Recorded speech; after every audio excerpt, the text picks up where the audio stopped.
मैं हूँ मोहम्मद गोरी। आज मैं तुम्हें अपनी कहानी सुनाने आया हूँ।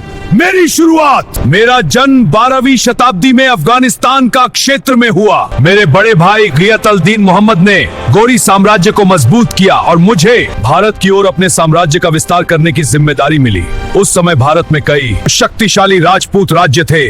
उनमें सबसे शक्तिशाली थे पृथ्वीराज चौहान। तराइन का पहला युद्ध 1191 ईस्वी में मेरी सेना और पृथ्वीराज चौहान की सेना आमने सामने आई। ये युद्ध हुआ फर्स्ट बैटल ऑफ तरान। राजपूत सेना बेहद वीर थी। युद्ध के दौरान पृथ्वीराज के सेनापति गोविंद राय ने मुझ पर हमला किया। मैं घायल हो गया और मेरी सेना को पीछे हटना पड़ा। यह मेरी जिंदगी की सबसे बड़ी हारों में से एक थी।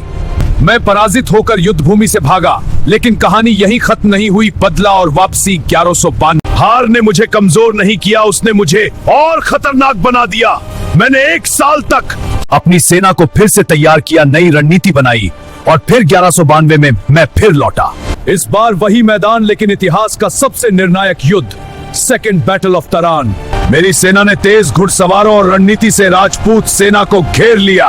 लंबे और भयानक युद्ध के बाद पृथ्वीराज चौहान हार गए। यह जीत मेरे लिए सिर्फ एक युद्ध की जीत नहीं थी, यह भारत में मेरे साम्राज्य की शुरुआत थी, भारत में सत्ता की नींव। मेरी जीत के बाद मैंने अपने विश्वसनीय सेनापति कुतुबुद्दीन ऐबक को भारत में शासन सौंपा।